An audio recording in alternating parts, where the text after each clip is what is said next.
जेव्हापासून मी नाटक क्षेत्रात घुसले, ॲक्च्युली मी तर खूप म्हणजे नवीन आहे, म्हणजे या सगळे जेवढे बसले ना त्याच्यामध्ये सगळ्यात कमी जर नाटकाचा एक्सपिरियन्स कोणाला असेल तर ती मी आहे. कारण मी खूप आधीपासून सगळे नाटकं करत आहे, म्हणजे नाटक करून राहिल्या स्टेजवर. आणि मी या फील्डमध्ये खूप लेट आले, त्यामुळे मी अजून खूप एक्सपिरियन्स आहे. पण मी जेव्हापासून जॉईन केलं ना तेव्हापासून जे पॉलिटिक्स आपण म्हणतो ते पॉलिटिक्स सगळ्या क्षेत्रात आहे आणि ते नाटकात पण आहे. आणि तो एक्सपिरियन्स मला आला आणि मला तो पहिल्या वर्षापासून आला.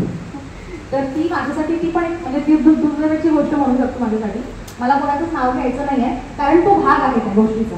म्हणजे फक्त नाटक म्हणून नाही, कुठे पण तुम्ही कुठल्याही फील्डमध्ये जा, तुम्ही नोकरी करा, तुम्ही बिझनेस करा किंवा तुम्ही स्टेज परफॉर्मन्स द्या, हे जे पॉलिटिक्स आहे ना हे सगळीकडे तुमच्या मागे येतं आणि तेच होतं त्याच्यामध्ये. तर त्या पॉलिटिक्समुळे एक वाईट एक्सपिरियन्सेस किंवा भरपूर वाईट एक्सपिरियन्सेस आले. पण मी तुम्हाला तेच म्हटलं की या विषयाबद्दल आपण बोलू नाही आणि याला बाजूला ठेवून आपण खूप चांगलं करू शकतो आणि खूप करायचं आहे चांगलं, हीच गोष्ट मी लक्षात ठेवते. आणि ती जी वाईट गोष्ट आहे ती मी लक्षात ठेवत नाही आणि कधी ठेवणार पण नाही. त्यामुळे आपण कुठल्याही एका प्रसंगाबद्दल नाही बोलू तर मला असं वाटतं की खूप चांगलं राहणार. कारण खूप आहेत ना, म्हणजे कितीबद्दल बोलणार आपण. आणि असं नाही आहे ना की हा थोडासा वाईट प्रसंग होता किंवा हा थोडासा जास्त वाईट प्रसंग होता, सगळेच वाईट होते. मी एकाच कॅटेगरीमध्ये सगळ्यांना घेते, त्यामुळे आपण याबद्दल बोलूच नाही, हे खूप चांगलं राहणार असं मला वाटतं. थँक्यू.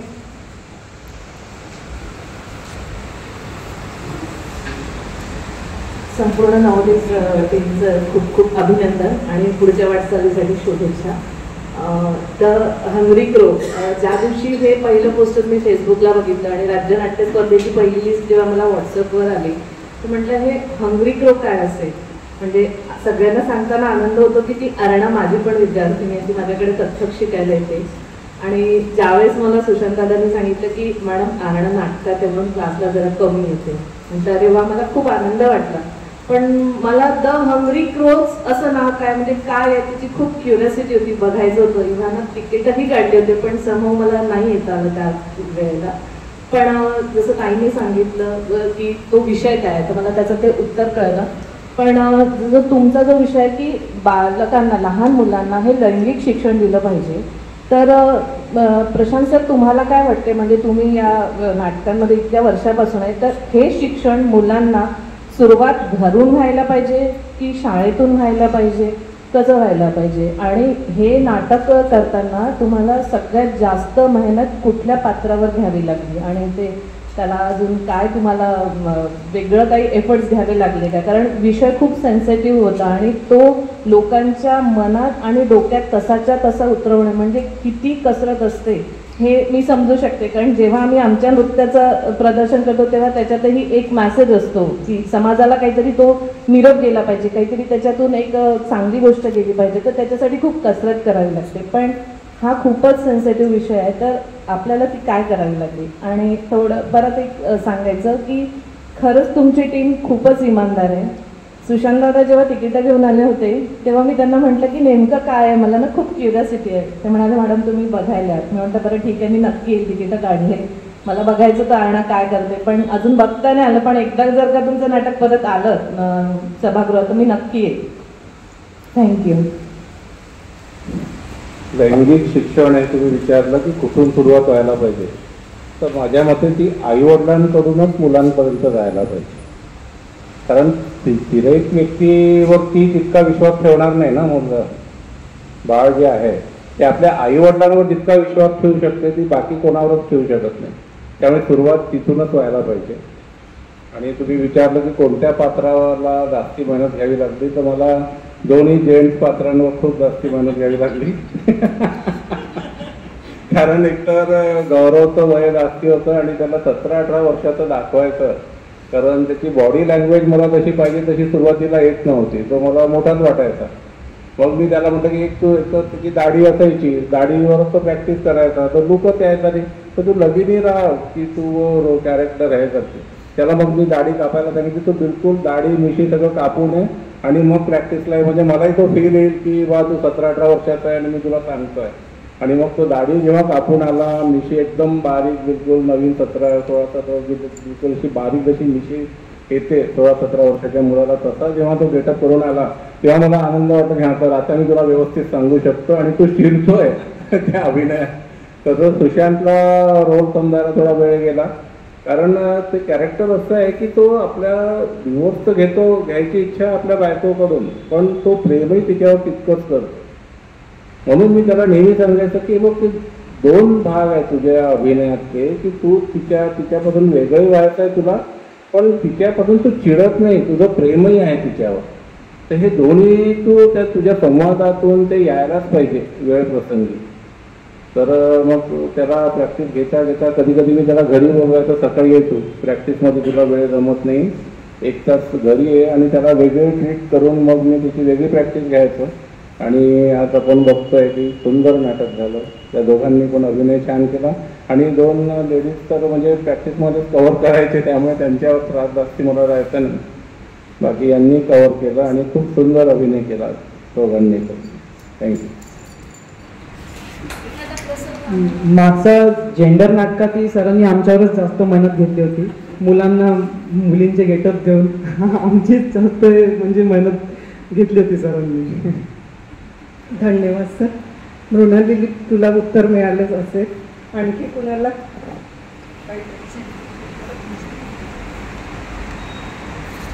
मला पल्लवी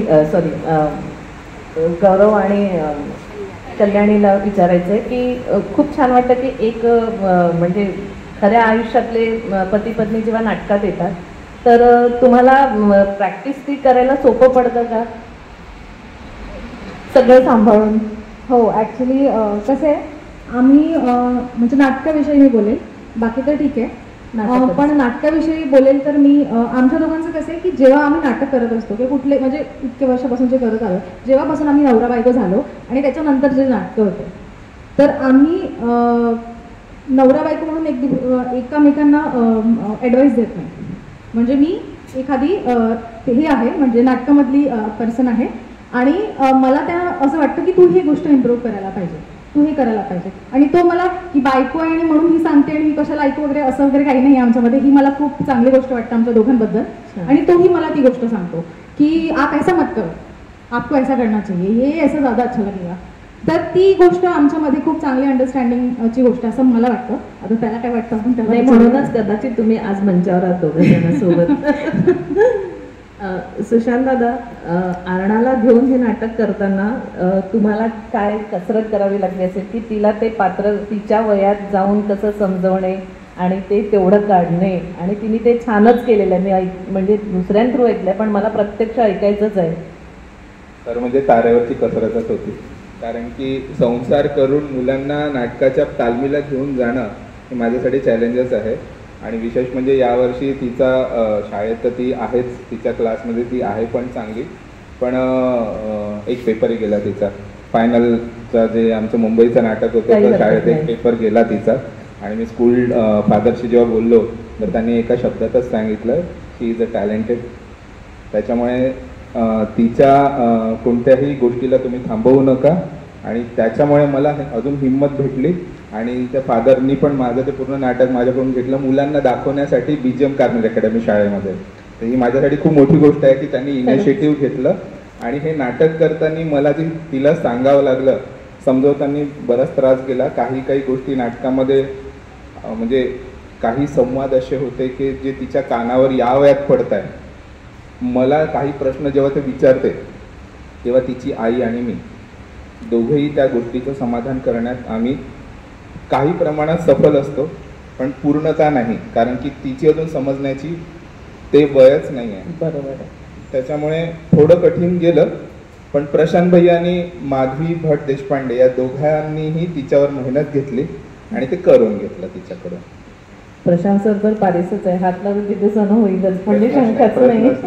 पण मला तेच हवं होतं की एक वडील म्हणून आरणाला घेऊन हे पात्र करताना किती कसरत झाली असेल, म्हणजे अंदाज लावला, फक्त मला ते ऐकायचं होतं. एकदा म्हटलं होतं प्रशांत भैयाला की भैया म्हणे की आपल्यामध्ये पण नवोदित कलाकार आहे, त्यांना सुद्धा घेऊ. गौरवने पण म्हटलं होतं की हां आपल्यामध्ये एक आहे कलाकार लहान, आणि कॅरेक्टरमध्ये ते नव्हतं, म्हणजे स्क्रिप्टमध्ये ते संवाद होते, पण मग तिला ते द्यायचे की नाही द्यायचे, तिला ते करायला लावायचे की नाही, हेही होतं. धन्यवाद.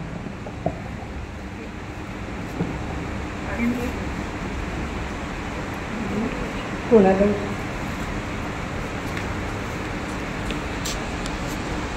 प्रशांत दादा, तुम्हाला हे नाटक करताना कुठल्या कुठल्या अडचणी आल्या? कारण आपला व्यवसाय सांभाळून हे सगळं करताना अतिशय कठीण जाते माहिती आहे मला, त्यामुळे बऱ्याचशा अडचणी आल्या असतीलच. तर तुम्हाला कुठल्या अडचणी आल्या तर प्लीज सांगा.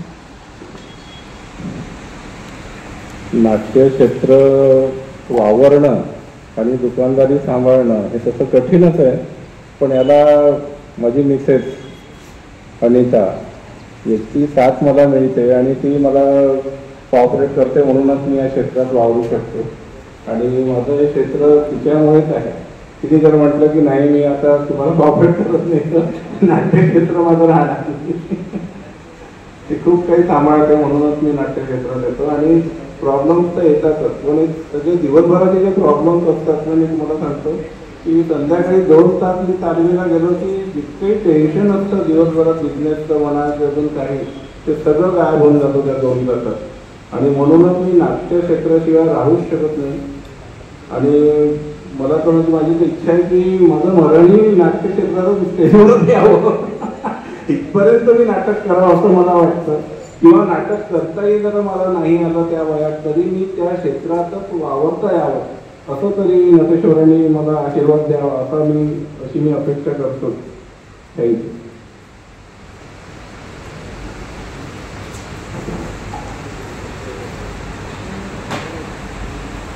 प्रश्न प्रश्न आहे. सगळ्यात पहिलं म्हणजे अनिता तुमच्यासोबत आहे, तुम्ही खूप भाग्यशाली आहे, कारण मी तिला जवळून पाहते. इतकं चांगलं जे गृह मॅनेजमेंट आहे ते होम मॅनेजमेंट ती खूप छान सांभाळते, म्हणून ते इतके छान फ्री राहतात आणि कलेला समर्पित करतात. नाटकाच्या बाबतीत मला असं विचारायचं आहे की 7-8 वर्षापूर्वी आमच्या शिक्षण क्षेत्रामध्ये लैंगिक शिक्षणाचा एक पाठ बायोलॉजी जीवशास्त्राचा जो भाग असतो बायोलॉजीचा त्यामध्ये घ्यावा अशी एक कल्पना फक्त मांडण्यात आली आणि त्यावरती अतिशय वादळं झाली की ते शिक्षणाच्या म्हणजे माध्यमिक शिक्षणामध्ये गरज नाही, उलट मुलांच्या भावना जास्तीच म्हणजे वेगळ्या प्रकारच्याच होतील. तसे अनेक अनुकूल आणि प्रतिकूल अशा चर्चा त्यावरती झाल्या. तुम्ही जेव्हा हे नाटक आणि हा विषय घेतला तेव्हा आता हे नाटक पाहिल्यानंतर अनुकूल तर प्रतिक्रिया आता हे सगळे उपस्थित तुम्हाला सांगतायत, पण प्रतिकूलही काही प्रतिक्रिया आल्यात का? किंवा तुम्हाला जेव्हा हा विषय मांडायचा होता तेव्हा तुमच्याही मनामध्ये सगळ्यात पहिला प्रश्न काय निर्माण झाला असेल? मॅडम, तुम्ही जे आता प्रश्न उपस्थित केला ना, नेमकं हाच प्रश्न पूर्ण नाटकवरही फिरतो आणि याची उत्तरी विभा जेव्हा मांडते तेव्हा तिला विरोध होतो, सगळेजण नाहीच म्हणतात. आणि जसं कल्याणीचं कॅरेक्टर आहे, तिचा नवऱ्याचं जे कॅरेक्टर आहे ते नाहीच म्हणतात की तू लैंगिक शिक्षणाचे धडे शिकवू नको, नाही तर तुझी नोकरी ही पण तुझ्या हातातून जाईल. म्हणजे आधी जी नोकरी तिची गेलेली असते ती त्याच्याचमुळे गेली असते की ती लैंगिक शिक्षणाचे धडे देत असते. आणि दुसऱ्यांदाही तिच्या नवऱ्याला भीती असते की हेच जर काम करत राहील तर हिला नोकरी कुठेच राहणार नाही, टिकणारच नाही. पण जेव्हा हे नाटक जेव्हा सादर झालं ना तर मला असं कोणीही आलं नाही की नाटक चुकीचं आहे किंवा म्हणजे तुम्ही जे दाखवलं ते असं होऊ शकत नाही. पण जर आपण मनावर घेतलं ना मॅडम तर हे शक्य आहे. तुम्ही विचार करा, आपणच विचार करा की आपला मुलगा जर 15-16 वर्षाचा, मुलगी 15-16 वर्षाची झाली तर तिला ते सांगणं आवश्यकच आहे. मुलगा असेल तर वडिलांनी सांगावं त्याला, मुलगी असेल तर आईने तिला समजावून सांगावं. पण हे सांगणं आवश्यक आहे की हे सेक्स म्हणजे काय हे आवश्यकच आहे सांगणं, आणि हे सांगायलाच पाहिजे. नाहीतर आजकालची जी पिढी आहे, मोबाईल वगैरे आपण सगळ्या मुली वगैरे वापरतात, मुलं वापरतात, त्याचे दुष्परिणामच जास्ती होऊन राहिलेले आहेत समजा. पण त्यांना असलं म्हणजे आवश्यक आहे की काय वाईट आहे आणि काय खरं आहे, कोणती व्यक्ती बरोबर आहे आणि कोणती व्यक्ती चुकीची आहे हे त्यांना कळणं खूप आवश्यक आहे. आणि हे घरातूनच सुरुवात व्हायला पाहिजे असं मला वाटतं. नाही काहीच नाही. आता उलट नाटक बघून सगळ्यांना आनंदच झाला आणि सगळ्यांनी विचारही केला असेल की अरे हे बरोबर आहे, असं व्हायला पाहिजे. प्रतिकूल प्रतिक्रिया कुठंच आली नाही. कोणीच मला असं आठवतच नाही की कोणी असं फोन करून किंवा म्हटलं असेल की नाही रे असं शक्य नाही आहे, असं सुद्धा नाही म्हटलं. म्हणजे जेही लोकांनी बघितलं असेल त्यांना वाटलं नक्कीच की हो हे व्हायला पाहिजे, मी पण माझ्या मुलाला किंवा मुलीला सांगायला पाहिजे. आणि ते एकदम डायरेक्ट नाही तरी इनडायरेक्टली हळूहळू सुरुवात होईलच समाजात असं मला विश्वासही आहे मॅडम. म्हणजे मला तुमचं अभिनंदन करावं वाटतं की जेव्हा हा विषय अभ्यासक्रमात घ्यावा अशी कल्पना जेव्हा शासनासमोर मांडली तेव्हा गदारोळ उडला, पण प्रत्यक्ष नवोदिता ते प्रत्यक्षात दाखवते आहे तो प्रश्न, आणि त्याच्या प्रतिक्रिया जर अनुकूलच येतात, प्रतिकूल येत नाही, ते तुमचं यश आहे. त्यासाठी खूप काय आहे. अनुकूलच आहे. बिलकुल. Thank you madam. प्रशांत, माझा तुला एक प्रश्न आहे. हा कसा की तुझ्या लेखणीतून उतरलेलं पहिलं नाटक कोणतं? आणि काय म्हणत मी लेखक नाही आहे. नाही, पण हे नाटक अमृतचं लेखन तुम्ही केलं. मुंबईचे लेखक आहे डॉक्टर सोमनाथ सोनवणे.